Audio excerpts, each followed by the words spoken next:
Welcome. Yeah. What a beautiful day, right? Gorgeous. So we have a number of announcements before we have a special presentation today. I think it's going to be a dynamic and interesting service. We're trying to get our welcome table back up and running in a safe and a simple way. So this week, the writing group meets on Wednesday at 10 o'clock. The topic is a simple, any sort of story that involves a pet. We sort of kept it a little bit simple for the summer. There's a sign-up sheet in back for, I'm trying to organize a trip to Redondo to do a cleanup. I don't know if it'll be a midweek or a weekend day, but we're going to try to gather a number of people to go to Redondo and help them sort of get up and started. They're going to get started in September. There's talk of a dream group. Who here would be interested at all in being a part of a dream exploratory group? Vivian prompted that idea. There's been 3 or 4 people interested in that, and there's also people interested in a lip reading class. There's 3 or 4 folks interested in that as well. So we might, bring in some experts. There's a book we might do with the dream group if we can gather enough people. So we're going to keep pushing that till we have a little bit of a sort of force of gravity attached to it. Let's see, what else? I'd like to acknowledge we haven't done this before. It's sort of been in my plans for a while, but we have this beautiful spot, and before colonizing white folks were here, this was the Tongva land. So I want to acknowledge that we are on what has historically been for generations before Europeans and such arrived, Tongva land. If you're from somewhere other than here, almost everywhere in the LA basin is native Tongva land. But if you go to native/land.ca or Canada, and you put your zip code in maybe where you're from, you can see what native populations were there first, which I was just sort of interesting. You can pop around and see what native populations were there. But this beautiful place that we love sits on what has historically been Tongva land. Okay. Any other announcements anybody wants to make real quick? We're in the midst of developing a planned giving group, and we have a pizza party for seniors, but really, we're soft on who a senior is. Thursdays at noon. Get here about 11:15 or 11:30 or 11:45 if you want to order a pizza, and talk to Kelly back there. Tends to be our matron of honor, or whatever someone orders pizza is. I don't know what the rule is, what the name for that is. Anyway, I'm going to invite up, is there a name? Is that like a barista? What is the name for a pizza orderer? We call her Kelly. So I'm going to light our chalice. I'm going to invite Angela up to read a poem that's going to be our chalice words for today. Angela is half of our team, of a broader team of people who will spiritually entertain and inform us today. Welcome aboard. Thank you.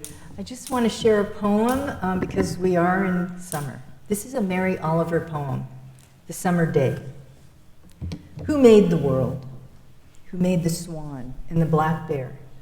Who made the grasshopper? This grasshopper, I mean. The one who's flung herself out of the grass. The one who's eating sugar out of my hand. Who's moving her jaws back and forth instead of up and down. Who is gazing around with her enormous and complicated eyes? Now she lifts her pale forearms and thoroughly washes her face.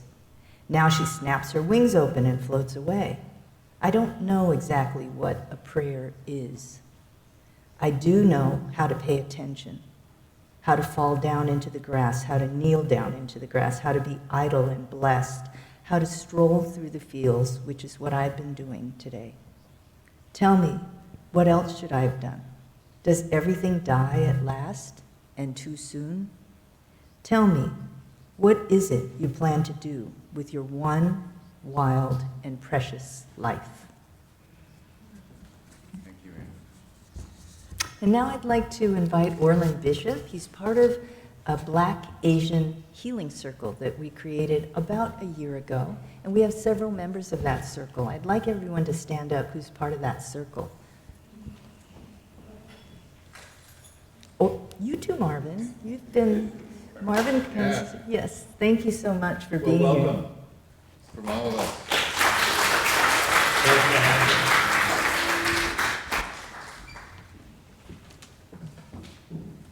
Good morning.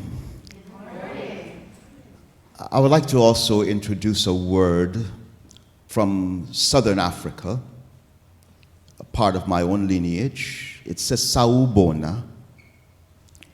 And Sawubona is a word that says, we see you. And the response is, Yebo, Sawubona, yes, we see you too. So I'll say it again, Sawubona. The idea that when we see each other, it becomes an agreement. Even if we don't know it, seeing brings us into co-creation, brings us into what we call this moment. And so part of our gift of being here together is to see each other seeing what we can see for the world. Our intention today is to invite a space through the gift of compassion, a space for contemplation, for investigation, and for co-creation of a conversation about where we are in time with all that we know and all that our knowing should allow us to move towards. As this fire reveals what fire does, which is vision, sight, warmth. We have that kind of element in us.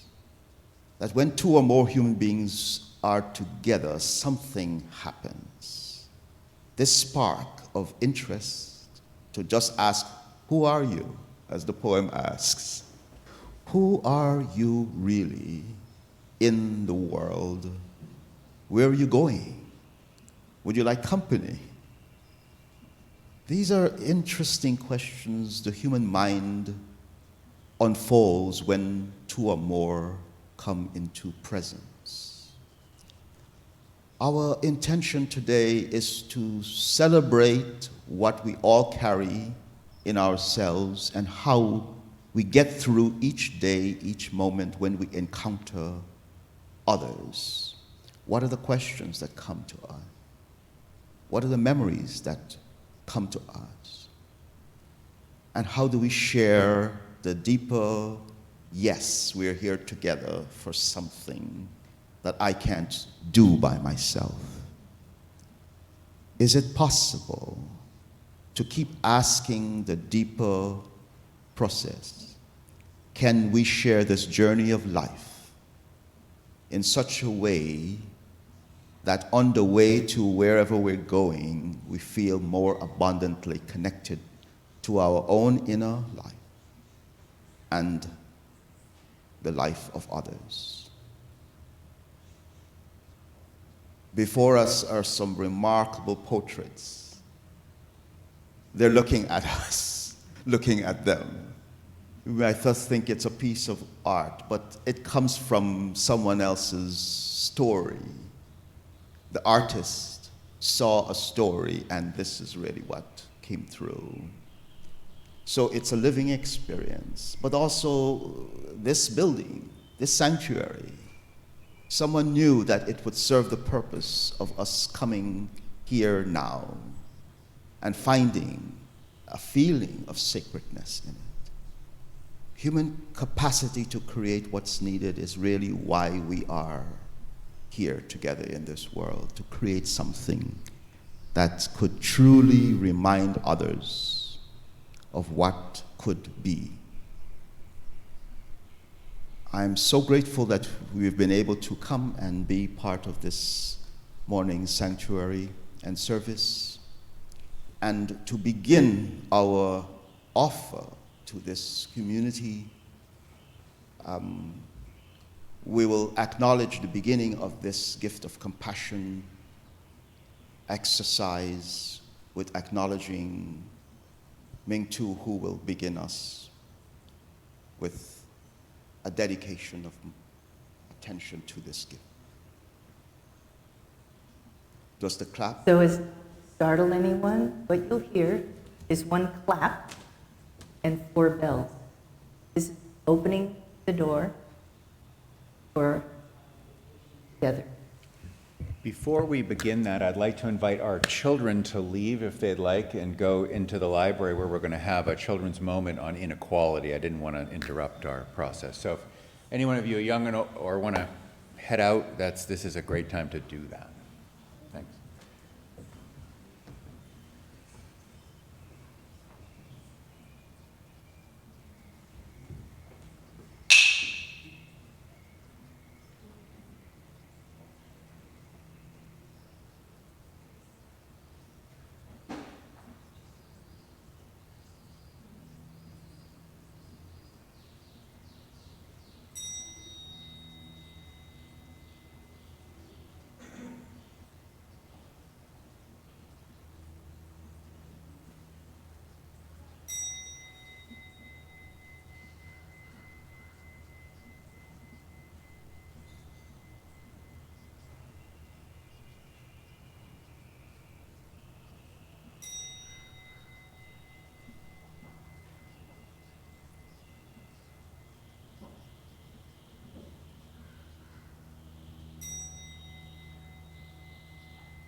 piece of paper.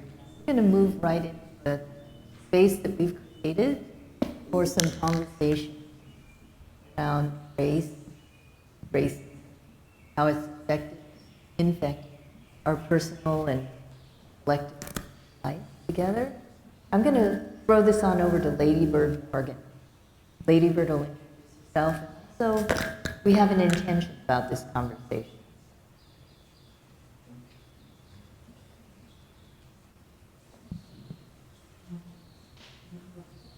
Thank you, Angela. Can you hear me? Yeah.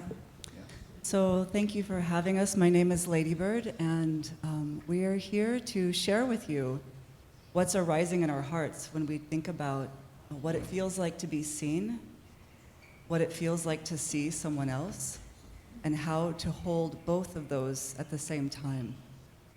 And the Unitarian Universalist community for me is a place of being seen. I feel like it's a place of openness and curiosity, and something that doesn't always happen is the chance and the time to really articulate to the group, to other people, what it feels like when someone actually sees you. We know what it feels like to be held by someone we are loved by. We know what's familiar to us. We know when we're comfortable, but we don't always know what somebody else experiences or how they feel when they are being seen and held. And so this morning, this afternoon, the invitation to all of us is to bring forward maybe even a word or a story of how you know when you are seen, what it feels like inside of you, and similarly, what it feels like when you're not seen and when you're not felt and not heard. So in the conversation of what's happening in America around race, and people asking to be seen and stating that they haven't felt that, what does it feel like to hear that? To know that there are people that you're walking by that feel invisible? Have you ever had a moment in your own existence where you didn't feel seen and held by the world around you? It's not so unfamiliar, but we don't always acknowledge it.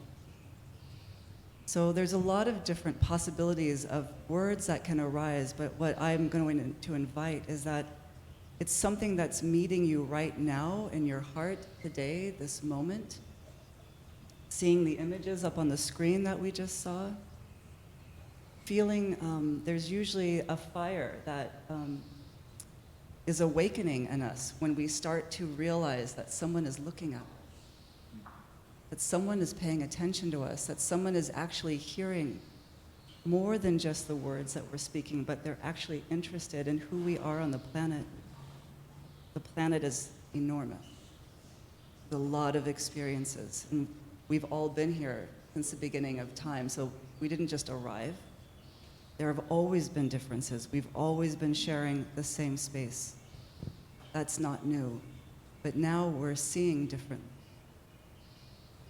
And there's an awakening that happens with being seen. More voice? Yeah. Sorry, thank you. It's good though, no, Okay. not bad, but yeah. So do you want me to introduce the other groups? Yeah, so if the other members of the group would actually please stand and maybe even come to the front and say your name. And I'll just speak one more minute about myself. So I drove down from Bolinas, California, and Marin, no, come up. It's okay. Come up, yes. Yeah. I drove down from Bolinas, California. I'm a nurse and a social worker, and I work in San Quentin. I work privately in homes, and I help people find language to be able to sit with each other when they're dying. So I'm a hospice and palliative care consultant and nurse. And my ancestry, which I do want to share with you, is that my mother is from Ireland and Germany, and my father is Native American, African, and Eastern European. But because of my skin color, most of you probably didn't guess, her mother must be Irish. Yeah. So this is something about where we don't always get to be seen for all of who we are. I walk into a room and half of my ancestry is invisible to you. And I know that, and so I get to feel, what does that feel like to have half of me not visible? It's a very powerful way to walk in the world. There's a lot of assumptions we make when we walk into a place and we think people see us for all of who we are. So I just wanted to name that and speak that there are so many dimensions of how we are seen. Hi. My name is Marvin, and speaking of ancestry, I have Irish blood as well. Also, what would be the normal. Yeah, I just did my DNA, and so I think it's important in terms of what is perceived when African American walks in a room, but we start to look at DNA and we see Nigerian and we see Senegalese, which is to the left and up the coast of Nigeria, and also Angola, which is at the bottom. And the reason for that is that the continent of Africa never, ever, ever had boundaries until the Europeans colonized it. So technically, I am African, period, with Irish. I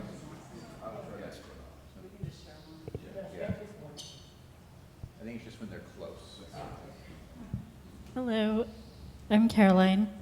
I don't know how to introduce myself. Southern California native, Korean American, lived here my whole life, but in relation to being seen and being invisible, I will say that because of how I look, a lot of people think I'm not from here, and so they will ask me, even now, you know, if I understand English, if I understand certain concepts.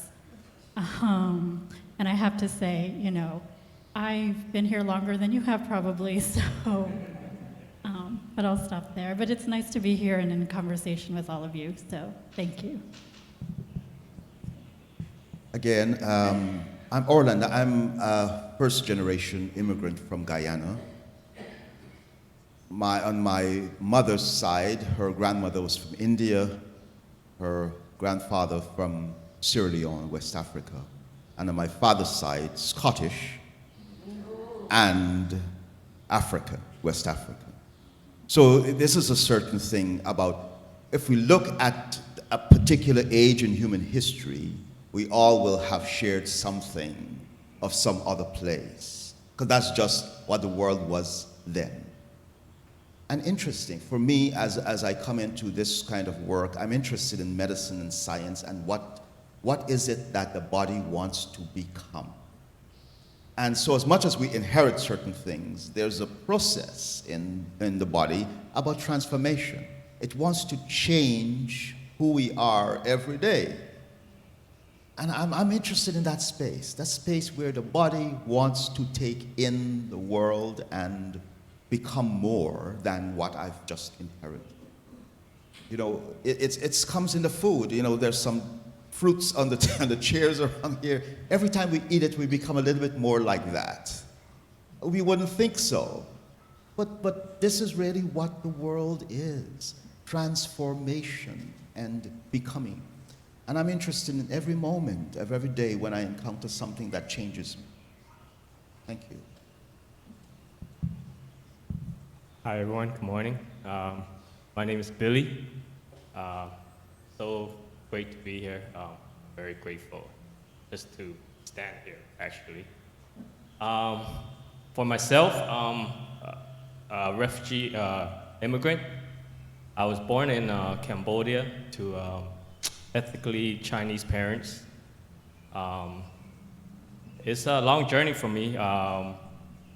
At the age of 1.5, the Khmer Rouge barged into our house and beat up my father and dragged him away from us in the middle of the night. I never saw him again. We never saw him again. For the next 3 years, we were placed in a labor camp. I was still only an infant back then. We immigrated to the United States in 1979, or 1980. And I started my journey in America as a young kid, at the age of 5, not understanding English, not understanding the culture of America. my mother met my stepfather when I was about 6 years old. I guess he was just happy to inherit, a family, but didn't know how to be a dad himself. So I grew up pretty much having my older brother as a role model. Unfortunately for him, he was traumatized by the event that happened in Cambodia also, and he took a path of addiction and gangs, and that was my role model growing up. So at the age of 19, I got arrested. I was sentenced to 14 years, 8 months, plus life in prison. So I wasn't supposed to be here today, and I wasn't supposed to be alive from Cambodia, right? But I'm here. And 3 years ago, when Trump came to office, I was detained because I wasn't a citizen and because of my past conviction. He wanted to deport me back to Cambodia, a country that killed my father, a country I have no recollection of, and a country that is foreign to me because I'm pretty much an American. Regardless that I served also in the National Guard right out of high school, right? But thankfully, I overcome that through community support. When I got out of prison, I made a very intentionally got involved with organization. I was in reentry. One of the organization was anti-recidivism coalitions, where I got very actively involved. I joined API RISE, which is Asian Pacific Islander Reentry and Inclusion to Support Empowerment, which was crucial to me because I needed the community, right? And so with the community help, I was able to fight through deportation. I was literally 3 days away from being boarded on a plane to back to Cambodia. Thankfully, the injunction came in and I was saved. Later on, 6 months after, I got bailed out and really started advocating for anti-deportations and immigration rights. And I felt that it was a double punishment for me to having served my time and did my time and still being punished and being pulled away from my family if I were to get deported. So I became very active in the activism communities and started advocating for my folks. So today I do stand before you as someone who's, like I said, had a long journey here, and I'm very grateful to be here. I'm grateful every day to be here and, to see this beautiful place and just to be with my families and be among you all. So thank you for hearing me out, and thank you. Well, you're welcome here. So we'd like to open up this space for conversation with you folks. And we don't have a lot of time, but what time we have is very precious. We happen to have a couple of other friends here. Danny here is a young entrepreneur and runs the Skid Row People's Market, and he has just joined our healing circle. Jerome, is that you, Jerome? Oh my goodness. Okay. Jerome Edwards is retired from the state. He used to investigate discrimination and harassment, hate incidents as part of the state's enforcement agency. And he's a musician. Dad, you knew stuff with you. You played with Abraham. But thank you for being here. Thank you for being here. Anyway, we just decided we would come and open this space and share with you. And we want to make clear that this is not a test. This is not a lecture. This is not a, I don't know, what were your words, Lady Bird? It's not a test. It's not saying the right thing or that we're putting you on the spot. We are coming because a lot of our work and our focus is to see each other and to just have these conversations. We created our circle to have the conversation because it's a beautiful and powerful conversation to have. So even if you just have a word of, I remember being seen when my grandmother used to make breakfast for me every morning. It doesn't have to be some profound thing, but this transition that we're going through right now is quite tumultuous. There's a lot of energy out on the streets and in our lives and in our hearts, and it does impact us, even if we have what we think are very simple, quiet lives. Every step impacts everyone else. And so just you being here today and being given the invitation to see people is going to change how you leave this building today. Your vision has already changed. And when your vision changes, your heart changes. And when your heart changes, you can actually remember more about why you're here and how other people are also showing up. So I don't want to keep talking, but if there is even just a seed that has awoken in you, we would love to hear it. And I believe this group would also be very welcome to hear it. It seems very welcoming.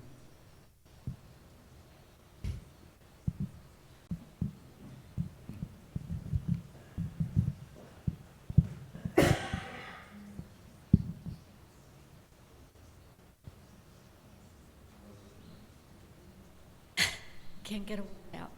Thank you for being here. I hope I can get through this without sobbing. I had an experience as a probably 4-year-old. I had an experience as a 4-year-old in Florida at a drinking fountain that said colored and white. And I went to the colored fountain, and there was a black mother and little boy about my age, my size, at that drinking fountain, and my mother grabbed me and pulled me away and said, "You can't drink at that fountain, that's for the N-word." And I looked at the eyes of that little boy, and he looked at me, and it made all the difference to me.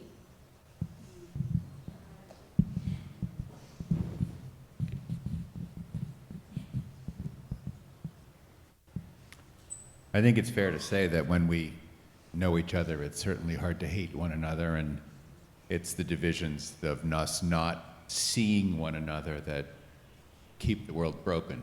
And it's a tragic thing, but that's true. Yeah.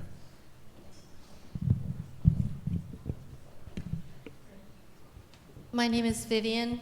I've been a member of this congregation for over 25 years. I'm Chinese American. What I like to say is that I'm an American of Chinese ancestry. And I'm moved by the description of all of your ancestry. I'm particularly moved by the fact that so many people of color have so-called white ancestors. And I want to remind you that this is because rape was prevalent and legal and very much the reason why many of us have so-called white ancestry. And that the bodies of people of color have always been considered property, as have the bodies of women historically. I recently purchased one of those DNA tests, and I've yet to use it. I do not want to find out if I have white blood, because I've always prided myself in being, in particular, Chinese and Asian American.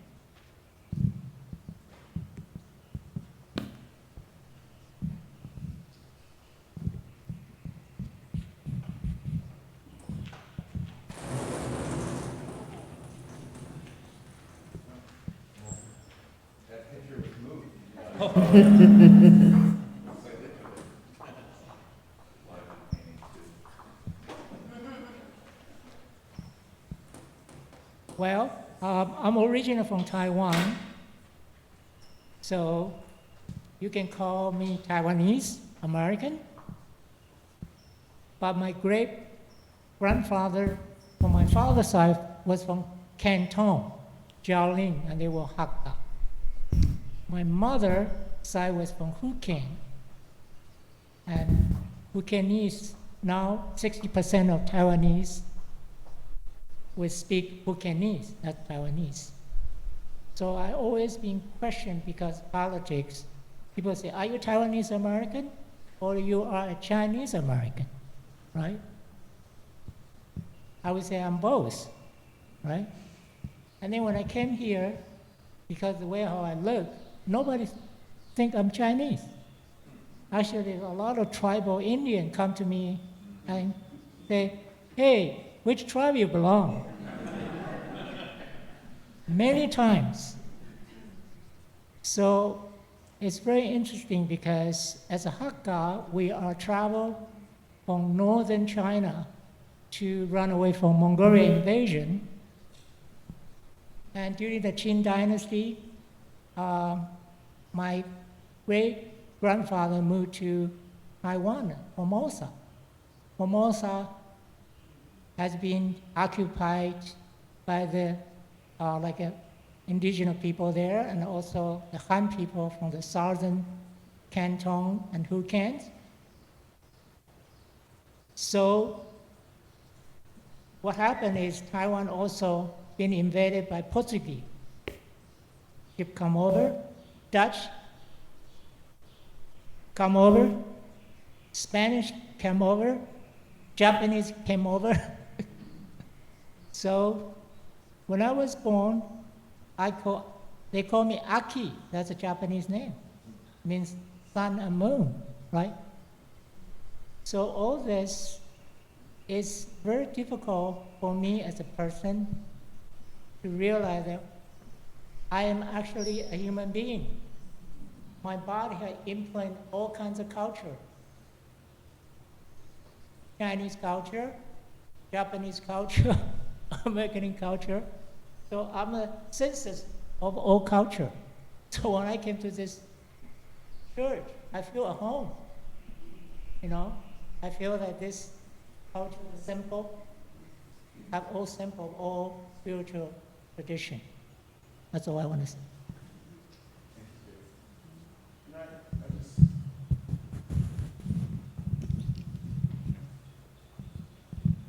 I just want to acknowledge you. I feel sometimes like my ancestors are screaming to acknowledge things. I have a nonprofit called the Table Sitters, where we sit with people that don't look like us or sound like us or think like us, and not even in the same area, because there's common ground there. And so I resonate with your narrative and acknowledge the empathy that you have towards our shared culture, right? And that it means something. And the fact that you're in this space, yes, it's your space, but it's still bravery in what you said. And so I just want to acknowledge that and encourage others to step out. I think, speaking for specifically what's known as Black culture, we look for that honesty. And if we don't find it, then kind of go into a protective cover because our lives are on the line. So thank you. Yeah.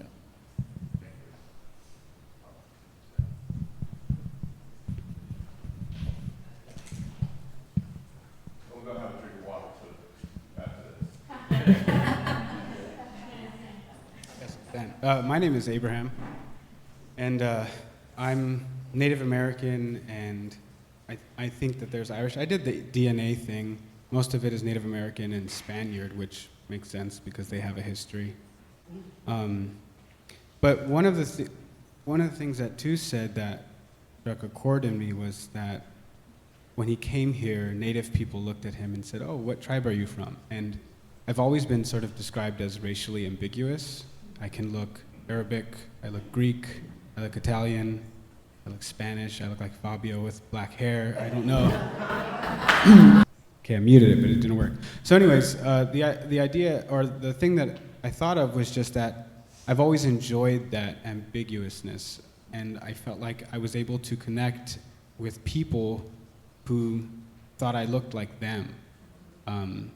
Many people, because I worked at a Starbucks, many people would just ask me like, oh, where are you from? And I'm like, oh, I'm from here.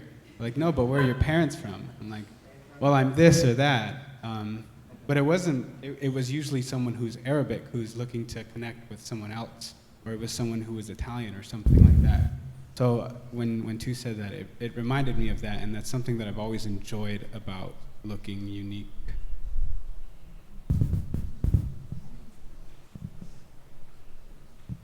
I want to just say that, you know, we could have this conversation all day long. We only have 15 minutes left, so here's... Sure, go ahead. I want to remind you about the chalice and the fire, and just call in for a moment this fire in our hearts, because sometimes when we have these conversations about being seen, and what has been seen or what hasn't been seen, we start to feel like we need to justify or come up with stories or say the right thing, and there's a fear or a concern that our own being is being put on question.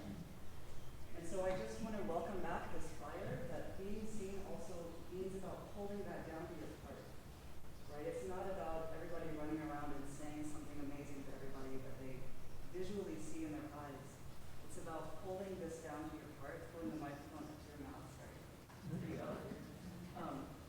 And seeing through your heart, which is so much about what this group gathers for, is seeing through the heart. So I just want you to know that we're not here to sort of have everybody have conversations that are not inherently coming forward in you, that there's another seeing that you're all carrying with you, and that has just as much importance. Yeah, so here we are facing the risk of losing our humanity. Our closing piece that we'd like to share with you, because the gift of compassion opens space for reflection using art. These are beings that are all here with us today because they struck a person who happened to have the gift of art with a silver pencil. I suggest that don't look at the screen, just look at the real words. Yeah. People can walk around and see the real No lost and found? No. Okay. Because Good. 2 more minutes. it's not going to have any impact. It's very good to see it. Yeah. So maybe what we'll do is move to closing so that people can have a chance to look at the art, walk around, not chat, but just look at the art and see what you feel. Here's how this art comes about. Tutu feels a person, and suddenly he'll say, would you mind if I took a picture? Sometimes he doesn't even tell them. And what he does is he goes into a very deep meditation, and as he's drawing, and these are all just done with silver pens, then he feels something of that person once again, the way it gets revealed. Gift of compassion likes to bring gifts. So we have tangerines, individually wrapped, and we have some tags from another art series called The Eyes of Eternity. This was a trek for 3 months across Tibet that Tutu took along the Silk Road through Tibet, and we made little gift tags. So please feel free to take a tag when you leave, and you'll see the total image in the little plastic 3x5 5x7 on the table, but feel free to take it. Enjoy it. So, are we going to do joys and concerns first, or? Yes. Okay. So we're going to run through some of our sort of ordinary concerns. I thank you for all who spoke from the heart.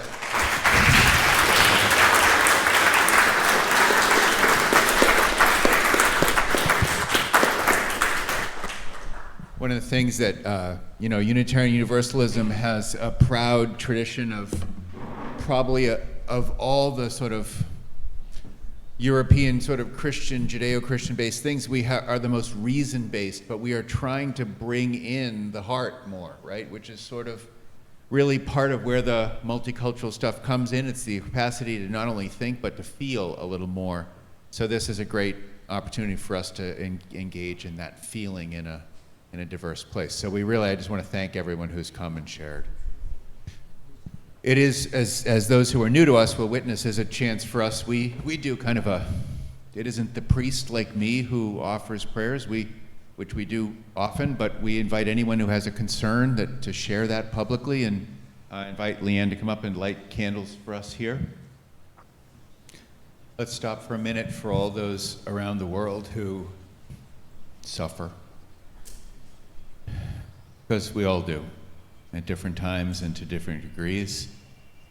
And I was just talking to Naresh, who's works in the kitchen in a very simple way, supports this community. We have a food ministry. When we're post-COVID, we have lunch afterwards. It's an amazing community moment for us. It's probably the best thing we do. And Naresh was talking about the effort, where Branson went into space, these billionaires are racing to space. And Naresh was saying that, we had a conversation about space, and he was saying that there's an effort to get, it's called 03B, and it's to get internet to the 3 billion people that are too isolated or sort of too geographically unspecific to get it. So, the world's a complex place. So let's pray that we are part of the movement, right? That that just sort of brings this world together, right? That sort of unites those differences, honors those differences, and moves us to our full capacity as a species.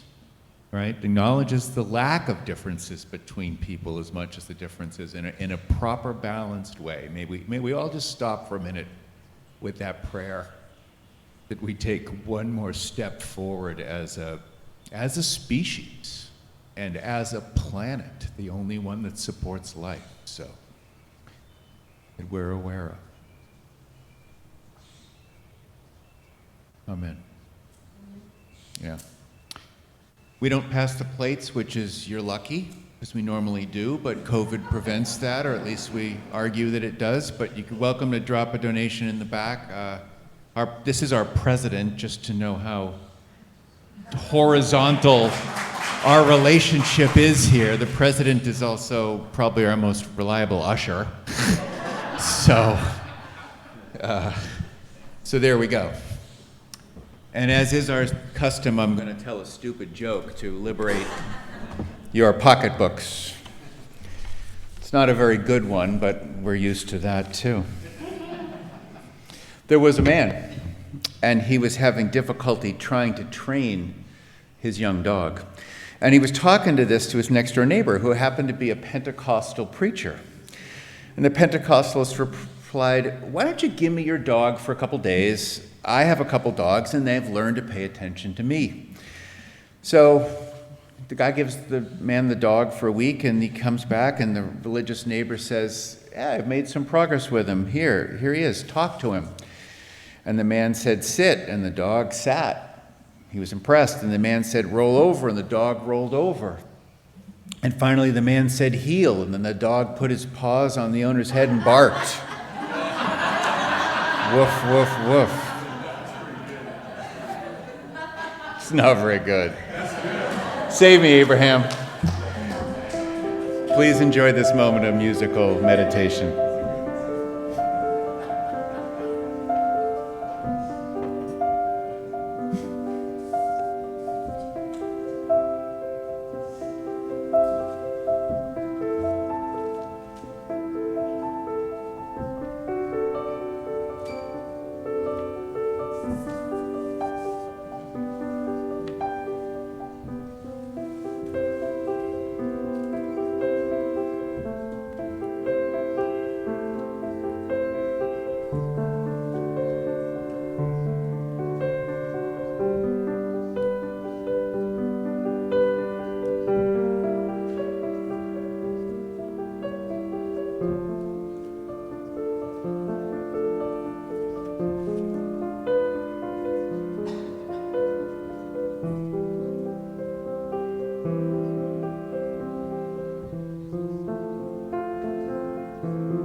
This church is dedicated to the proposition that behind all our differences, beneath all our diversity, there's a unity that makes us one and binds us forever together.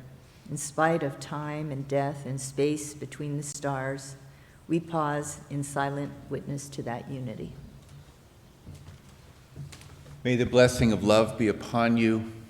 May love's peace abide with you. May love's presence illuminate your hearts now and forevermore. So be it. Amen.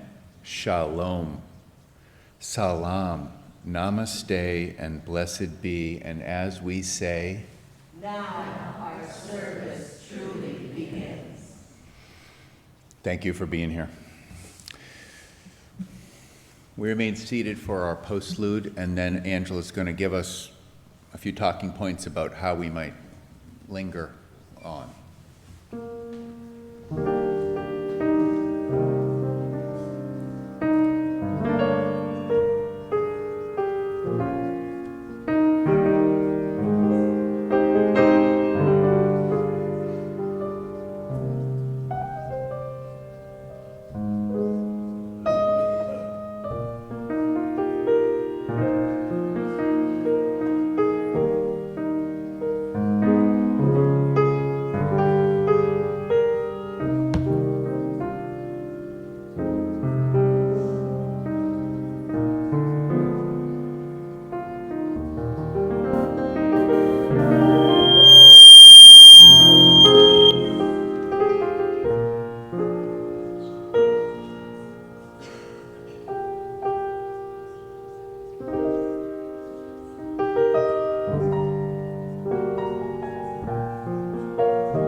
Thanks for having all of you here.